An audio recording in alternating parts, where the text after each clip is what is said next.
आप देख रहे हैं न्यूज फॉर नेशन और मैं हूं प्रियदर्शन।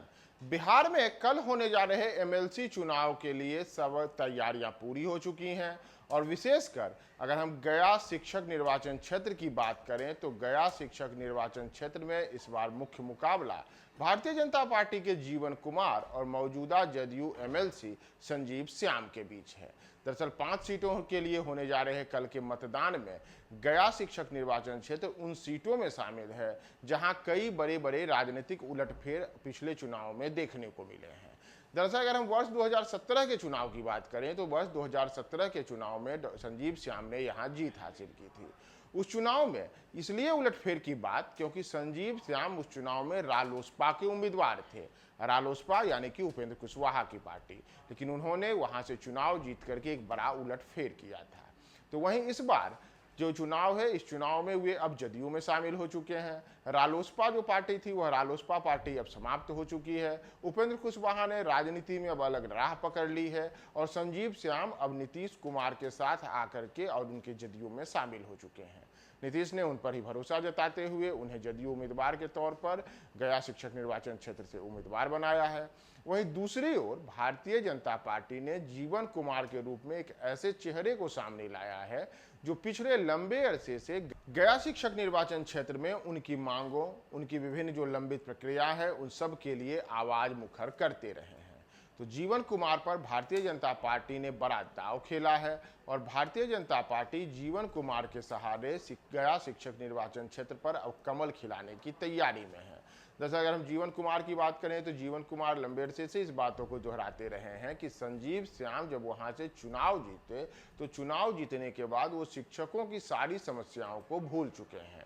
चाहे बात वहाँ पे वेतनमान की हो, चाहे वह बात पेंशन की हो, बात शिक्षकों के नियमित नियोजन की हो, उनके स्थानांतरण से जुड़े मुद्दे हों या फिर उनके जुड़े हुए जो अलग विविध प्रकार के मुद्दे होते हैं, उन तमाम मुद्दों पर जीवन कुमार के हमेशा से आरोप रहे हैं कि संजीव श्याम इन तमाम मुद्दों को भूल करके केवल पटना में एमएलसी बन करके अब वहाँ मजे लूट रहे हैं और इन्हीं मुद्दों को लेकर के वे पिछले लंबे अरसे से गया क्षेत्र के शिक्षकों के बीच में सक्रियता से अब उनकी बातों को रखते रहे हैं और उन्हें उम्मीद रही है कि इस चुनाव में उन्हें इसका फायदा मिलेगा।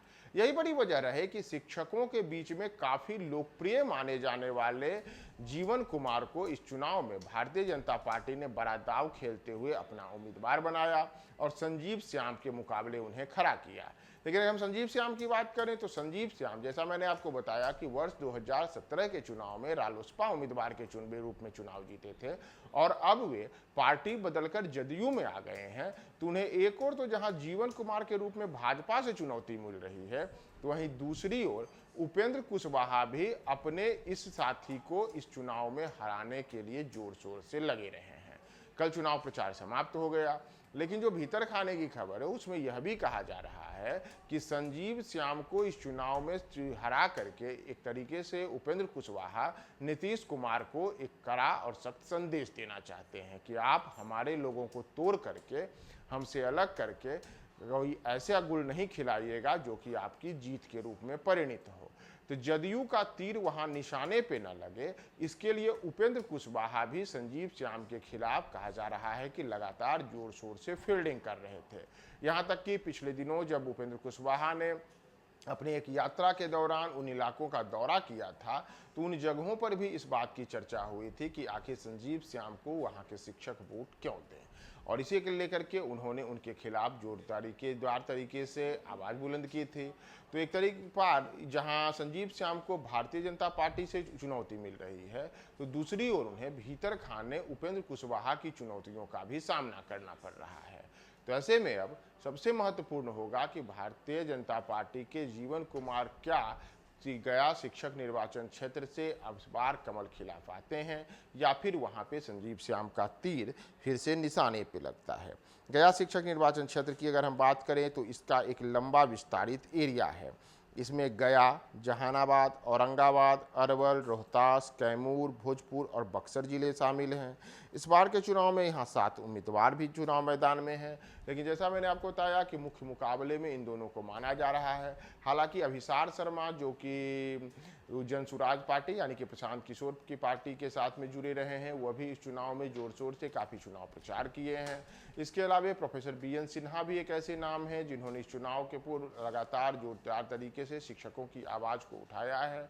तो ये सब कुछ ऐसे फैक्टर हैं जिनकी चुनौतियों का सामना संजीव श्याम को करना पड़ रहा है, और इन सब के मुकाबले काफ़ी तेज़ी से वहाँ पे जीवन कुमार ने अपनी भूमिका अदा की, चुनाव प्रचार में जोर आजमाइश दिखाई। अब इस इलाके के मतदाता क्या निर्णय लेंगे, इसका परिणाम 5 अप्रैल को आएगा। कल 31 मार्च को सुबह 8 बजे से मतदान की प्रक्रिया शुरू होगी। हम आपको चुनाव से जुड़े हुए तमाम अपडेट्स बताएंगे। आप हमारे साथ बने रहें न्यूज़ 4 नेशन।